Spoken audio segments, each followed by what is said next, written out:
Thank you. Wow. We got a lesson, we got music, just the stories, the storytelling. So right now, Griselda, what are we going to do right now? Is So it we want Q&A time? to take an opportunity to hear from our audience, from hear the stories beyond these screens that we have here, right? Because I think, as it's been shared, so much of our stories run deep here, not in Long Beach, but around the world, and would love to hear from you. I know Gabriela has been asking folks to submit questions, and so I just want to give some time for our folks at MOLA to send over some questions to the panel. And as we do that, I just want to also acknowledge the power of language to hurt us and to unite us. I saw that as a theme within our panel. Um, Everything from not knowing a language and finding another way to communicate, right? So either through movement, Ryan, as you shared, that there's a group of women, a group of people that continue movement and traditions. Rashina, your story was so powerful, and language is a big part of that, right? It had the power to divide and unite, which I find amazing. And I think, Gloria, in speaking about language, there are many words that we use in Mexico that come from our African ancestry. And my fascination is in language and in food. Even in food, we have that, right? So I just wanted to give a moment to everyone to talk about language and your thoughts on its power to divide or unite. Who? I'm sorry, me? Any of our Oh, panelists. okay. I was reading the questions. Yeah. The Rashina, power of Ryan. language to divide or unite? That's a great question.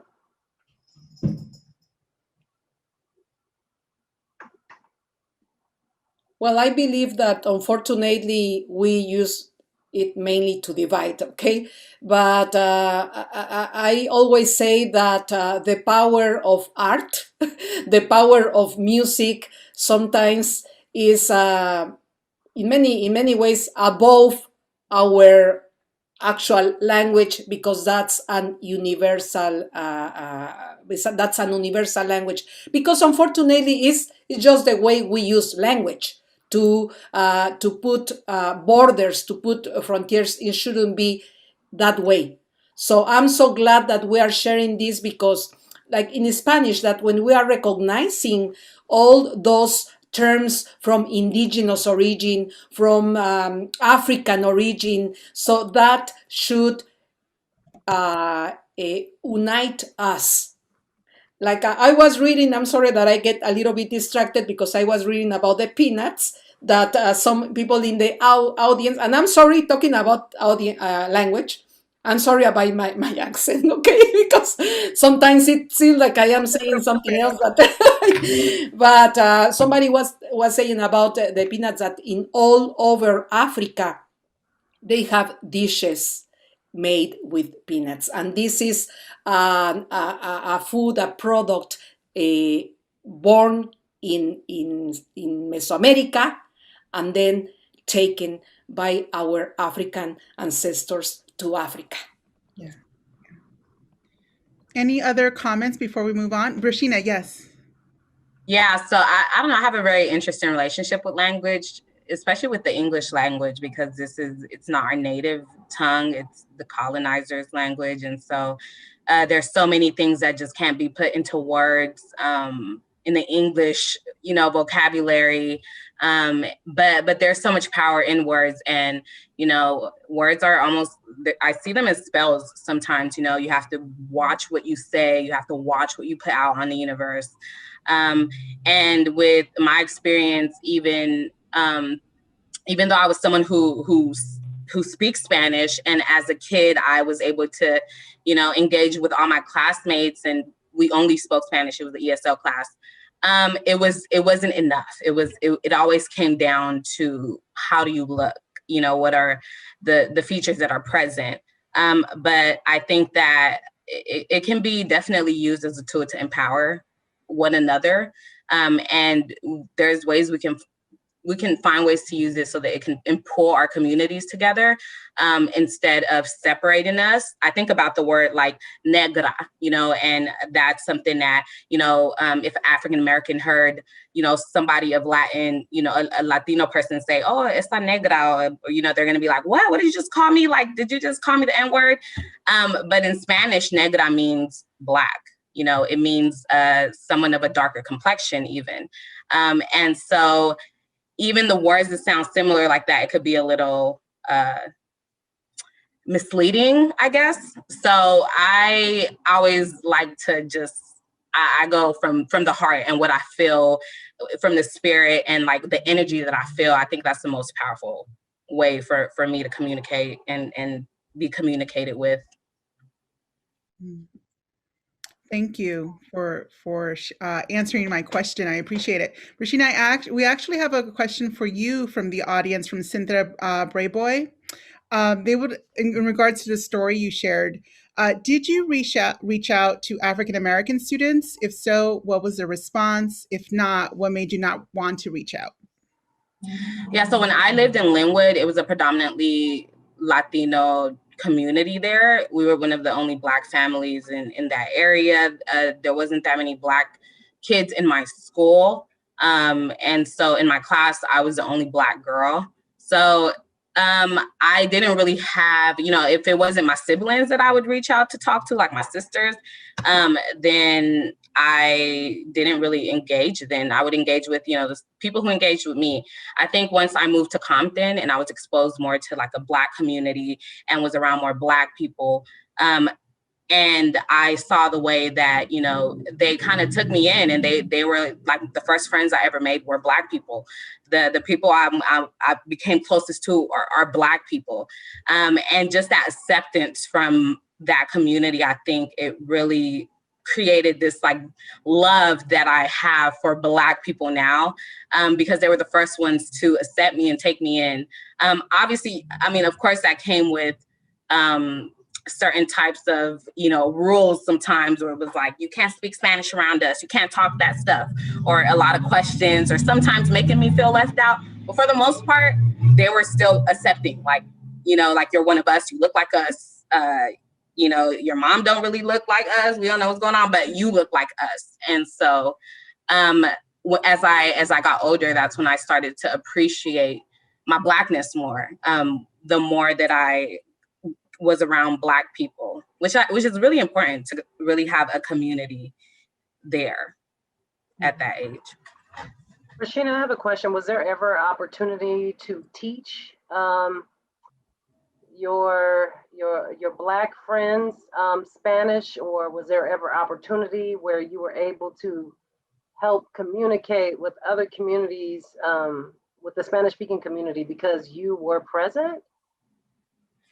Yeah, so I was, my siblings and we were all translators as kids. I was translating for my mom when I was in first grade or second grade. When I started going to school in Compton, it was like, they didn't have Spanish speakers and something needed to be communicated. I was usually the one to translate over for my mother. And there were opportunities, I think, for me to teach Spanish. I've worked a lot with the youth also in Long Beach. And so I've done some Spanish classes before for free, where I was just teaching kind of basic, Spanish. And then as far as my friends, a lot of them would be like, yeah, teach me Spanish. I want to learn Spanish. And they'd be around my family and my mom. They'd be like, I want to know Spanish. But none of them ever really was like followed up with the whole, like, I want to learn Spanish. And so I never chased them down like, hey, you gonna learn Spanish today? Remember you said? So I usually, if they weren't serious about it, I just kind of took it as, just like they're just saying it. Thank you. Ryan, we have a question for you.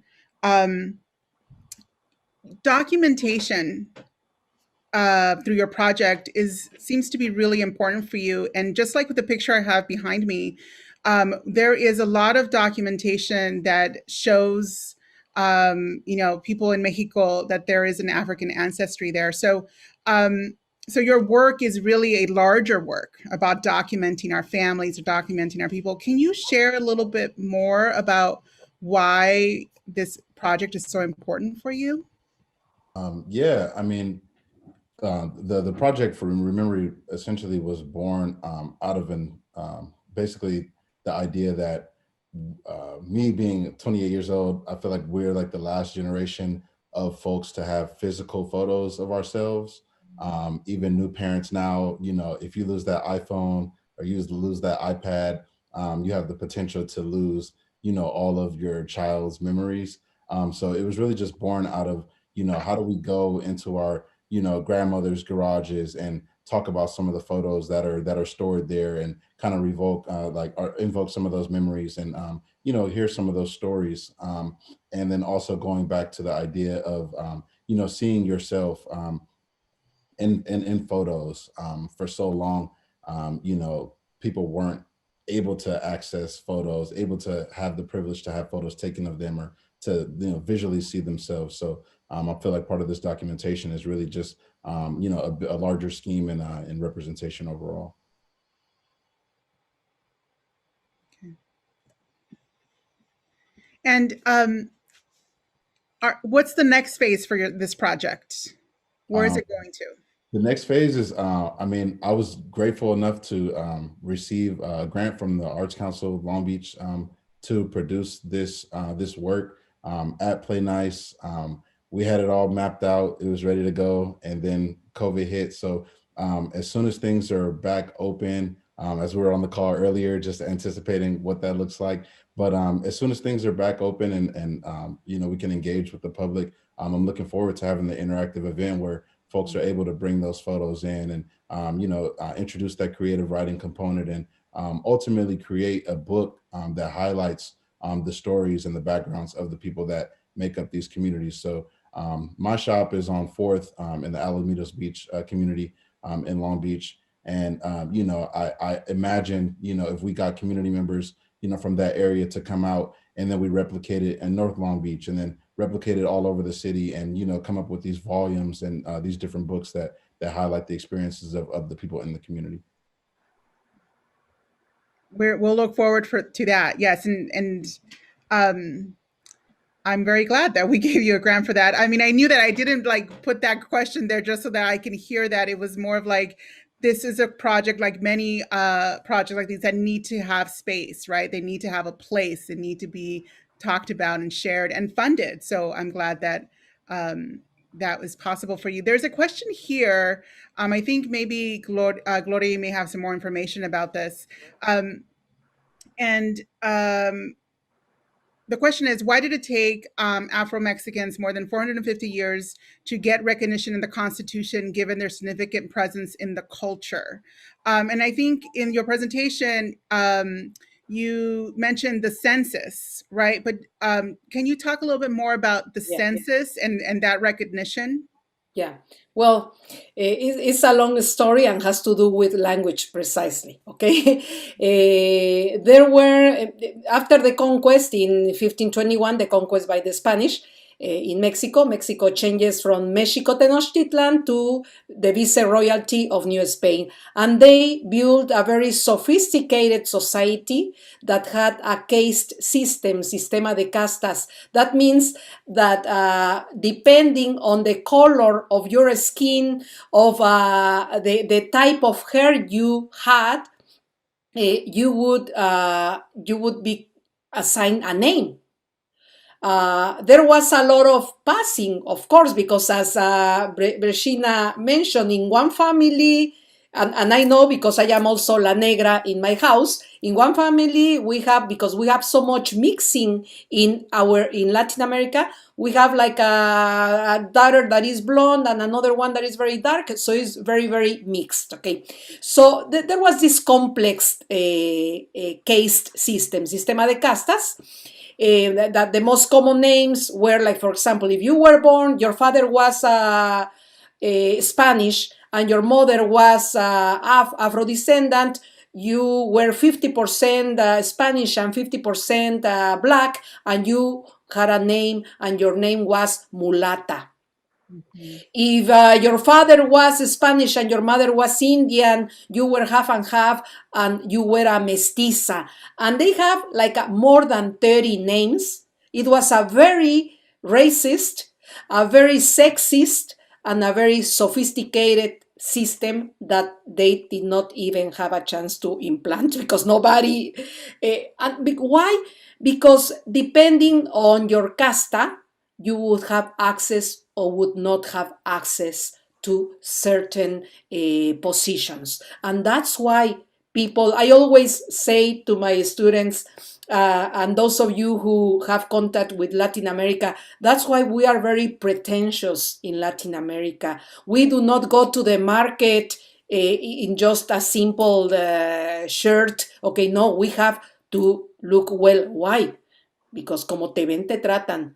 You don't want to get confused with somebody of a lower class because this racist system was associated with a social class, okay? And then to make my long story short, after the Mexican independence in 1821, this nefastus system was abolished and it was prohibited by the government to ever mention racist names again and to ever classify people according to their race. Unfortunately, it doesn't mean that racist ended, okay? Yes. But the names disappear, and that's one of the reasons, okay, that you will never identify yourself as Afro-descendants because we were all the same, at least in theory. There were no names Right. And I think that associated. that's the connection between I mean, my family we talked about it a lot when it came out in the census, right? And I remember in high school, my mom and I went to LACMA.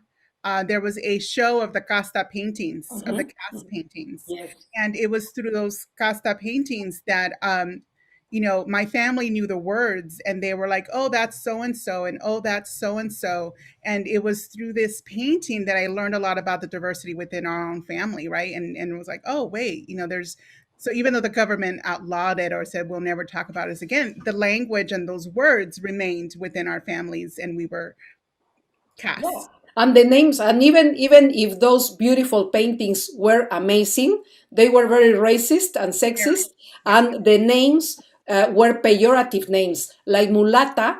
Mulata, mulato comes from mule. Mm-hmm. Okay, so those names had pejorative associations. So yeah. that's why they were prohibited. And Thank you so our much. All right, African, Tasha. Yeah, I yeah, think Tasha has the next question. yes. Yep, thank you for that, Gloria, because there was a question about your background.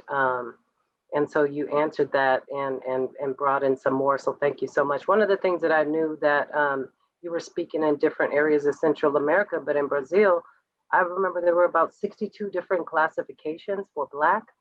And I'm like, 62? How is that possible? And I was given a name while I was there.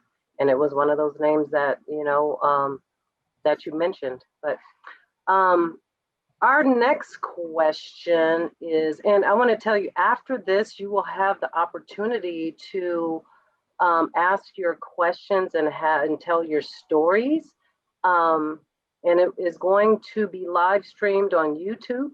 So make sure that if you would like to join us and speak, that you know that this will be on YouTube.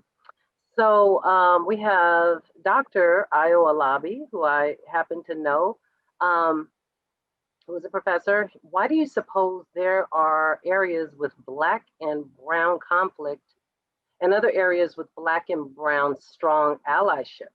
I grew up with strong Chicano allies. I believe Dr. Alabi is from Santa Ana and lived in Mexico for a while as well. So if anyone, or Dr.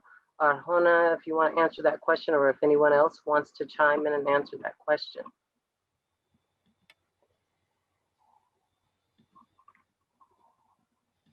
Why are there strong allies and then within the communities? and not. I don't mean to be I don't want to be too much political, okay? But of course, the dominant culture is convenient for the dominant culture that we are divided. I mean, this is a strategy that the Spanish implemented from the beginning in Mexico. They put together people from Africa that they were even rivals, okay, and they put them together. Why? To avoid communication, to avoid to avoid the danger that they always had, that they would come together with a strategy to they were the majority. Okay, so I believe really that is conveniently planned that that this rivalry is not the only cause, of course, because it's complex, but I believe that that's something that has been used by the dominant culture from the beginning in many in all the history to divide our people, and also is an outcome of ignorance, okay? Because unfortunately, many Mexican people, and I know because whenever I talk about the African heritage in Mexico, they insist, no, but there are not Black people in Mexico, okay? Because they don't think that it exists, okay? So it's also, unfortunately, ignorance. Yes. And unfortunately, it still exists in a lot of areas, which was a little bit of our reason for coming here today as well. So thank you for the stories and for the history. And this is, there are many more conversations like this to take place. There are so many comments in the chat. People want to see this continuing to go on and on. This is how we chip away some of those divides, bridge some of the divides, and through our storytelling. So we want to take this opportunity now to open it up so that you all can speak. You all can tell your stories. If you have anything that you want to share, let's keep in mind that we do have those community rules. Let's just be mindful, respectful, compassionate in this whole process. We want to share this space with each other. We want to make sure everyone feels welcome to speak. And one of the main things it said, not everybody is going to agree with some of the things that are said, but just hold yourselves accountable. And yeah, if you'd like to speak, do the raise hand option. Raise your hand, and we will then, on the backside, the back end of Zoom, our fabulous tech people at MOLA will make you into a panelist. So you will have the option to speak with your video on or just use your audio.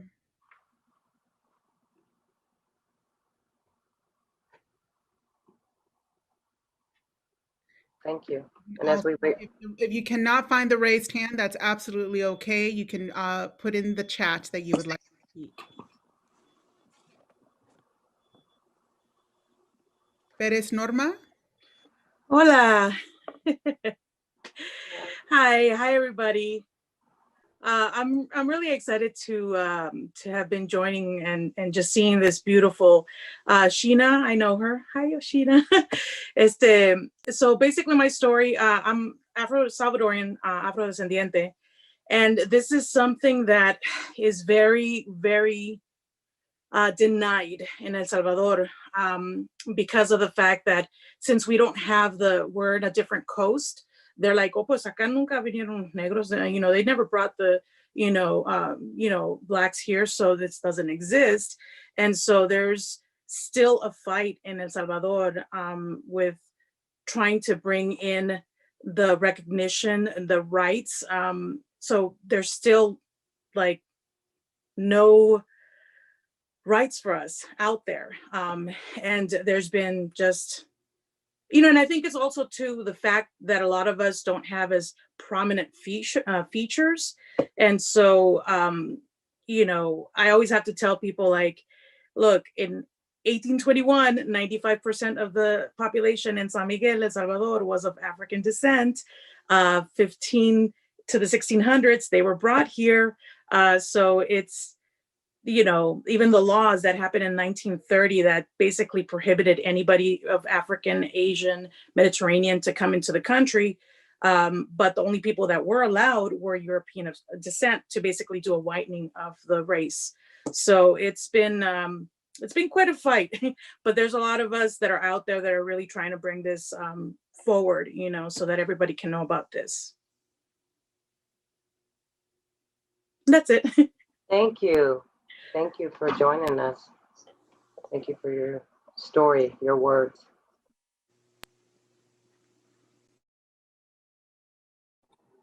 I'm sorry, can I just say for Perez Norma, she also has an amazing vegan Salvadorian business. She's a chef.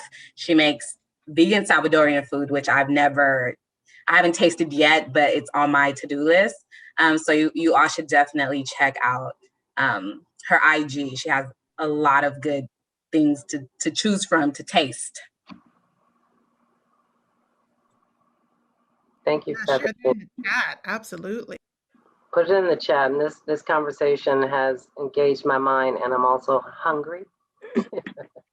Do we have any others? Oh, we have Dr. Alabi. How you doing? Welcome. Peace. Greetings, everybody. I just want to thank the panel. This has been fascinating and very enjoyable. I just wanted to share just a little bit. So I'm from North Carolina, where in the 80s, when I first came to California, in North Carolina, everybody was Black and white in the 80s and before. And then there was the occasional like Chinese family that owned the Chinese restaurant. And then somebody's cousin who was Puerto Rican that came from New York. So that was really kind of what we were exposed to in the South. So I came to California, and then I was exposed to diversity. And I thought Mexicans were Puerto Ricans, and I thought Samoans were Black people. And I, of course, thought every Asian was a Chinese person, because when you're from the South, you don't really have that background. But I came to Santa Ana, and at the time, Santa Ana had a really large Black population, partly because of the Marine Corps bases in Tustin and El Toro. And like almost all my friends were Mexican. And I guess what I want to share is so many of my friends today are married to Mexicans. Mexican men are married to Black women. Mexican women are married to Black men. My ex-husband is a Mexican man.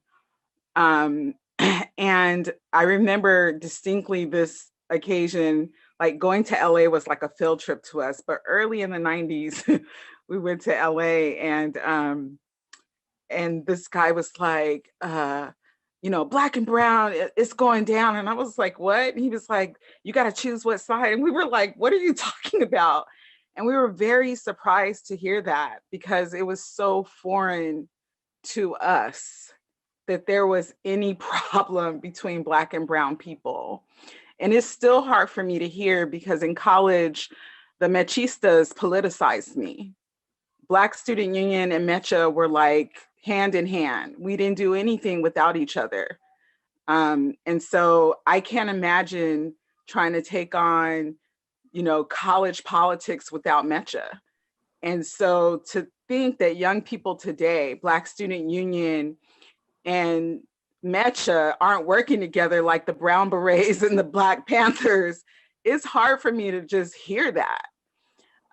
As a sociologist, I always try to teach my students about the diaspora. So I'm just glad to hear all that I heard today.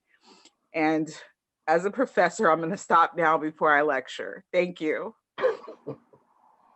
Thank you. Thank you. Gracias. And just to add a little bit of what Dr. Alabi said, here in Los Angeles, there is a large community of Blaxicans, which are those children of Mexicans with Afro-Americans, which is very interesting. We have Maria Requeño. Hello, I'm also here supporting Brishina, and oh my God, I'm getting emotional, but she was one of my students in high school, and I remember when her and her sister started to speak Spanish, because like she said, that's, you know, her first language, and that was mine too. And I remember the story where they told me that you know, Latinos didn't accept them, you know, because they were Black. And I remember clearly telling them, like, I see you, you know, I see you. And I just can't believe that, well, I could, right? But we have to, as educators, we really have to challenge us, and as non-Black educators, Black Latinos, right? Because they are there, and because the stories are, this is my internet. Can you guys hear me? You cut out just a little bit, but go ahead. And, you know, it's very important because until, you know, even now we have a lot of anti-Blackness in our communities. And, you know, as I'm navigating, you know, things I research, I'm learning, I'm constantly learning, because for me it's important to make sure that I see Black students, especially in Long Beach. And, you know, we are against each other. And, you know, that has to come with resources, gangs, violence, drug use, in the prison industrial complex. So all these things, you know, we're survivors, right? Like, we come from these hoods, and it's tough. And like Gloria said, the government is putting us against each other, right? We're fighting for jobs. There is no jobs. Oh, you know, there's so limited resources. But I'm really happy, and I really do challenge educators to make sure that when they do see that 5-year-old, right? When they do see that 5-year-old in the playground, and she or he or they are lonely, that they speak up. Yeah. Because if you do not speak up, you are complicit. And we must destroy the idea that, you know, it's not in our business. It is our business. We must show up. And so I just want to say thank you for such an amazing event. And I'm so proud of Brishina. She has blossomed so much. The way that she speaks, I love it.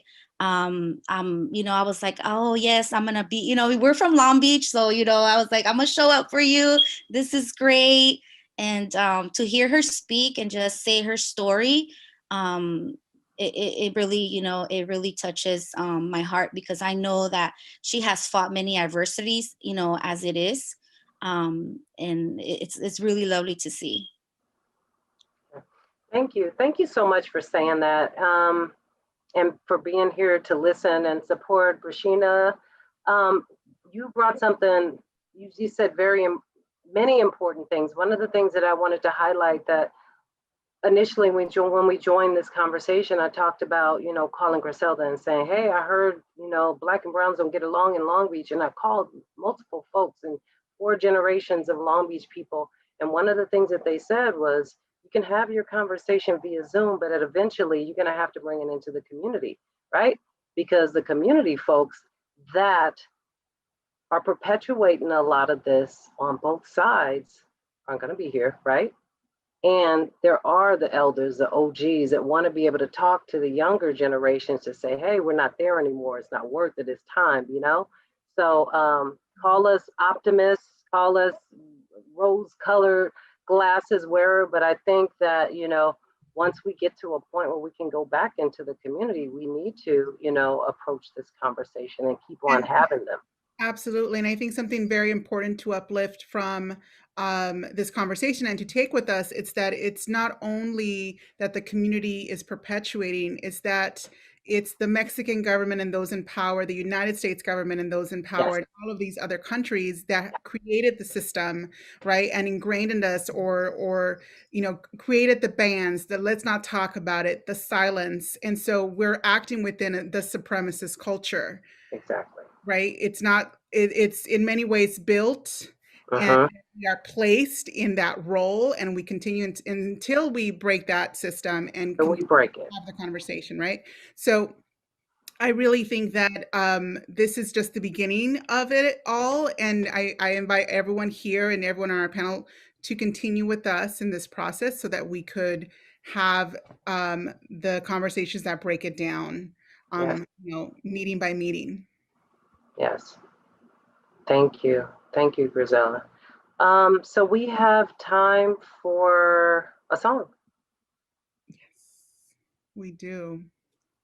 and then we're going to wrap it on We're up. getting Gloria to also sing a song for us, De Colores. And as she prepares, you know, De Colores is there, we're unclear of the history. There's lots of theories on how it all came to be. We have the poetic structure of it, and we that you can talk about the poetic structure, but it's also, you know, it's colonial. We can talk about that. But something really beautiful about De Colores is that it became a movement song. You know, and for me, I see We Shall Overcome and De Colores as social movement songs as well, right? They're similar in that way. So Gloria, take it away. Well, thank you. So I hope in your places you sing with me. This is usually associated with children, which is fine, okay? But actually, it's not. Originally, it's not a children's song, okay? But it's for everybody, okay? And I love the message because it says the colores out of many colors. That's the important message, okay? That out of many colors, everything exists, okay? So I'm going to sing, and hopefully you sing, and forgive me, the sound is not great, okay? We are learning to navigate.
Thank you.